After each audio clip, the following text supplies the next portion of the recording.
Mamdani won yesterday because the education system failed my generation. 75% of voters under the age of 30 supported Mamdani. And there are essentially two types of people in this group. First, there are the people who actually hate America and want to destroy it. You know, the ones they're chanting globalize the Intifada, want to assassinate everyone who makes more money than them, and think it's a tragedy that the Soviet Union collapsed. Yeah, it's scary. I just want to start by saying I know that I'm just covering this now. Obviously, everybody across the country already knows that Mamdani won the election. All the videos you saw last week were actually pre-recorded videos because I was on vacation for my birthday. But I do want to talk about the Mamdani situation, him winning in New York last Tuesday, and what this means for the country moving forward. What I think it's going to happen, and whether we are on a dangerous path to the destruction of the United States, thanks to the rising socialist movement in the United States. But let's let her keep talking. Then there's another group of people, probably the majority of people, who see that there are legitimate issues with New York City, but the education system has failed them so miserably that they have no idea how to fix it. I don't necessarily think it's the education system, to be honest. While the education system has something to do with it, because these people are being indoctrinated in schools rather than being taught how to critically think. These people, my problem with a lot of these liberals is that they'll say, oh, they're educated because they went to college.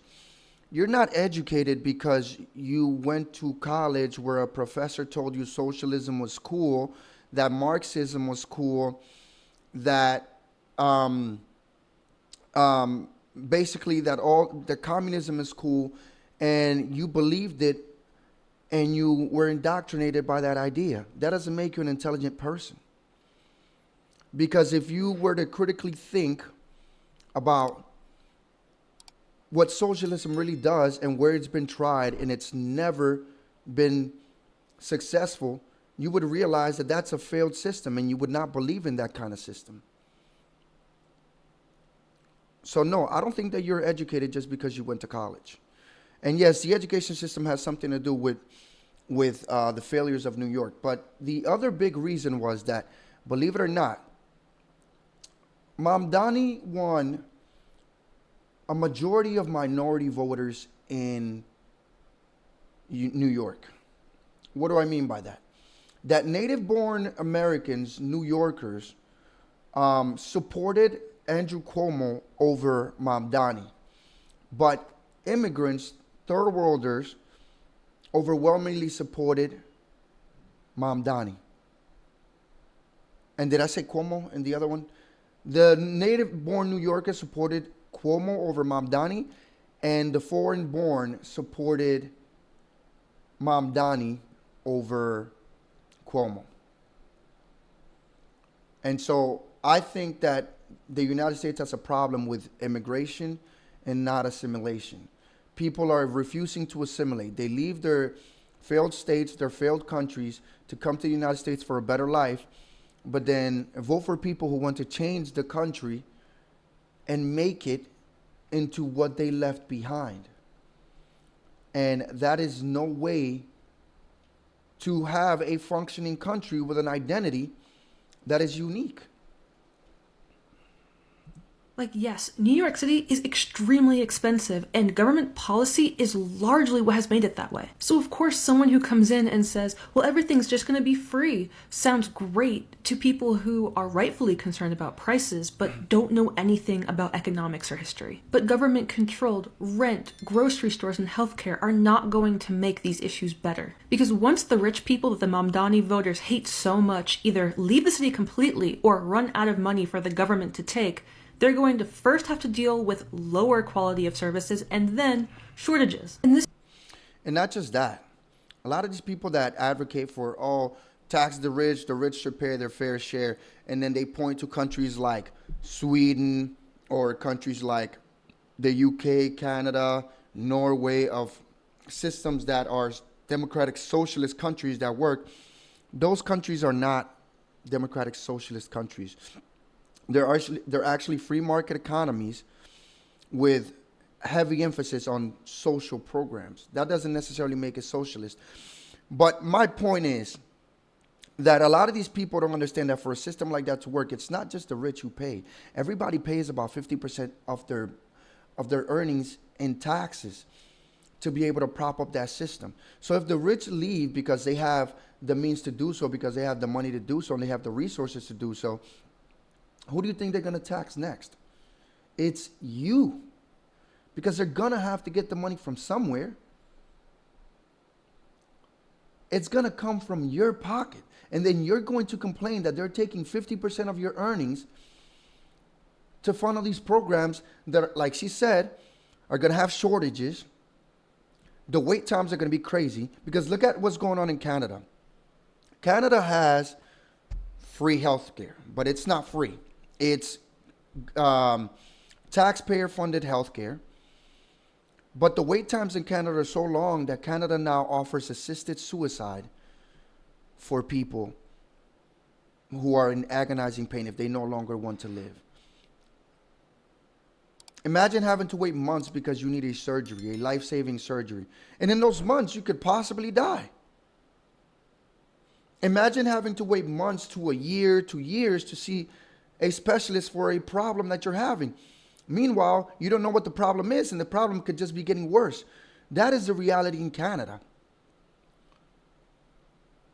And this is what these people want.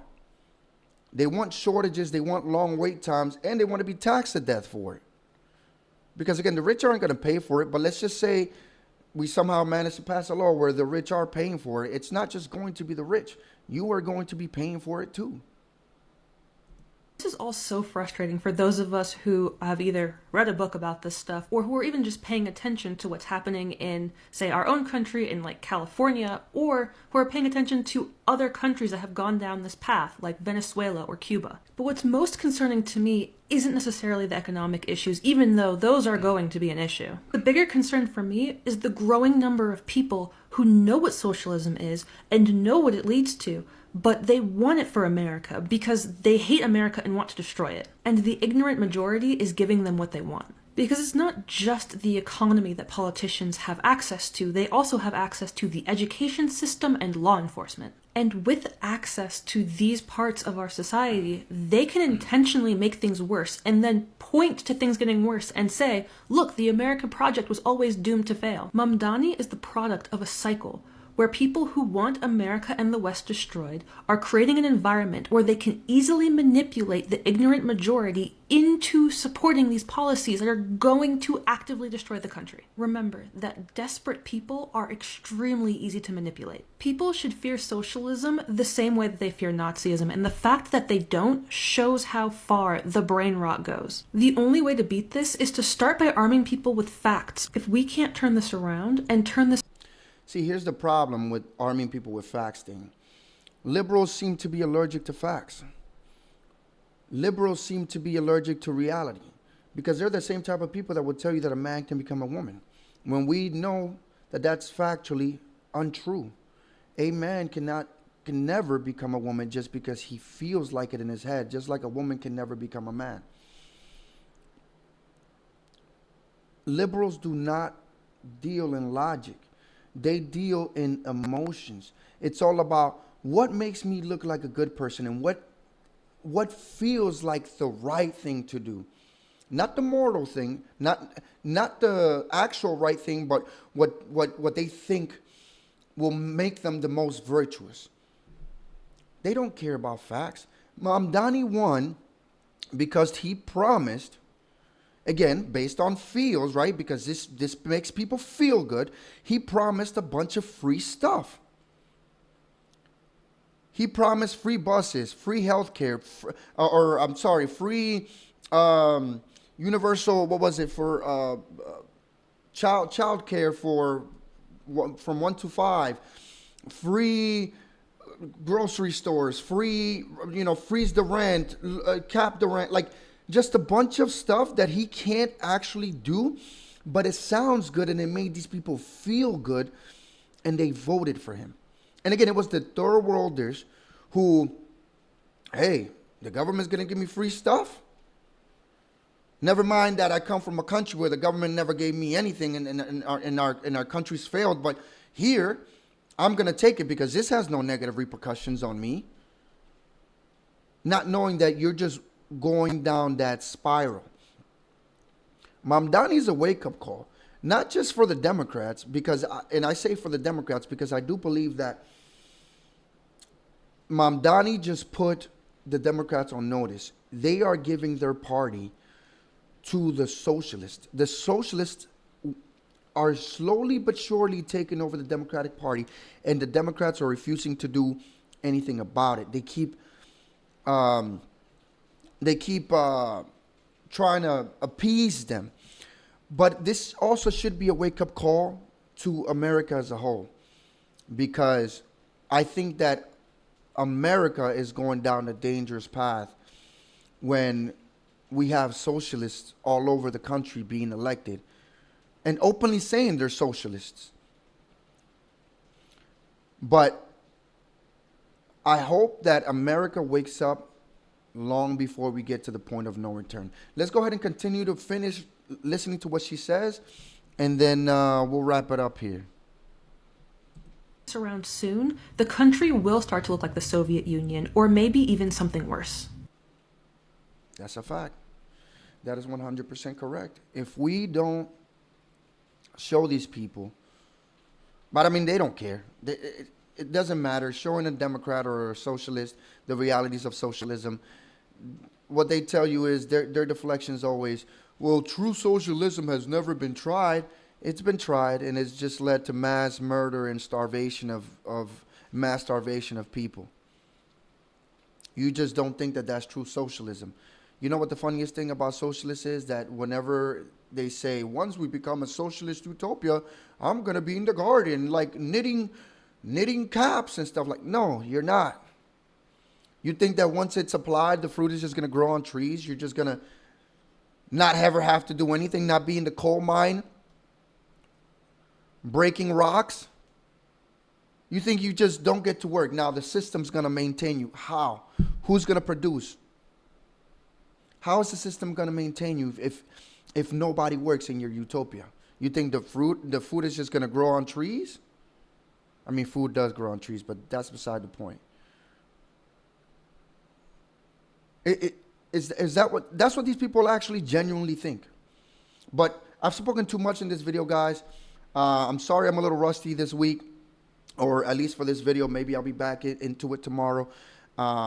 Again, like I said, all my videos were pre-recorded, so I had a couple days off, kind of stunted me. But anyways, that's all I got for this video, guys. Let me know what you guys think in the comment section down below. If you like the video, hit the like, subscribe, and share this video with your friends. And if you like what I do here and you want to support my work, I have links in the description box below. I'll see you guys in the next video. Peace.